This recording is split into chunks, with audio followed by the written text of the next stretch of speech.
Hey, how you doing? This is Peter here with the McKernan Group. So there's a big problem, especially with real estate and people doing rent backs.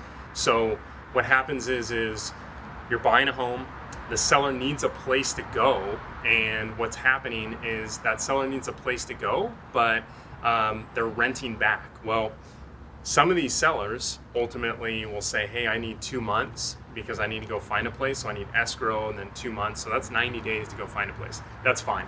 There's a lot of people that need that time to go find a place. Well, there's some sellers that take advantage of that and say, I'm not moving, and I'm just gonna stay in this house, and you're gonna have to continue to pay the mortgage, or ultimately foreclose on that house. Either one, I would say the latter would be the best, would be to still pay the mortgage and pay the mortgage up, because if not, that's going to ruin your credit. Then you ultimately have to go through the eviction process and get that person out and kick that person out from them living in the home that you basically bought from them, and that's a pain too. So that's where the big problem is. You're going to have these people where and it's a very small few people, but I would be cognizant as a buyer to allow a seller to stay there.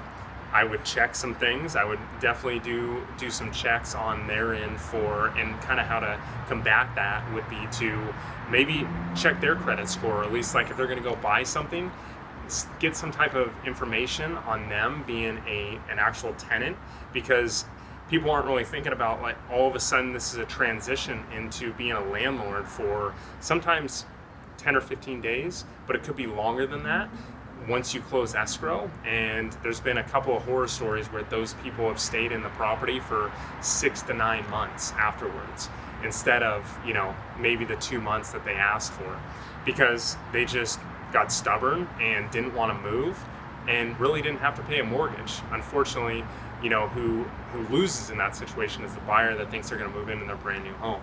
So do some due diligence on them. You don't have to dig super deep, but I would definitely say, okay, hey, are you pre-approved for a certain price? What are you approved for? What's your credit score? All those types of things, because I'm worried that there's these other people doing it. I don't want you to do it too.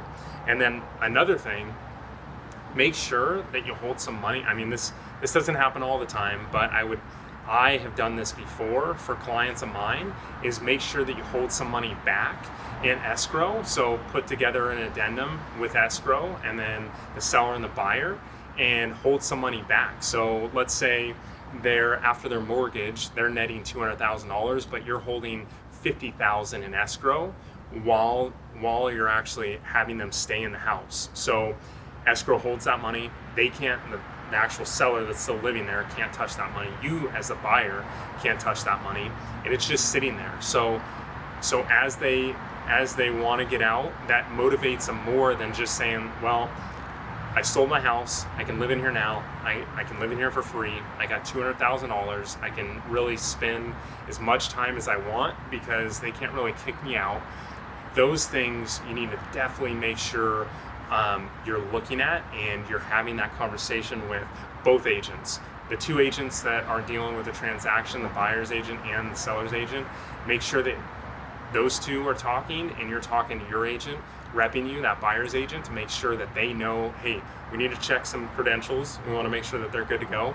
And then also, we need to hold some money back, because what's the guarantee that they're going to move out once we're out of here? So a couple of things to think about. Those two on the docket are especially ones that you want to hold those people's feet to the fire, figuratively, and make sure that they can move out of your house, and then you can move in, do some work on the house, move in just because it's probably a good looking house, and that's a house that you want to live in, not have a tenant that's not paying you rent live in. So things to think about.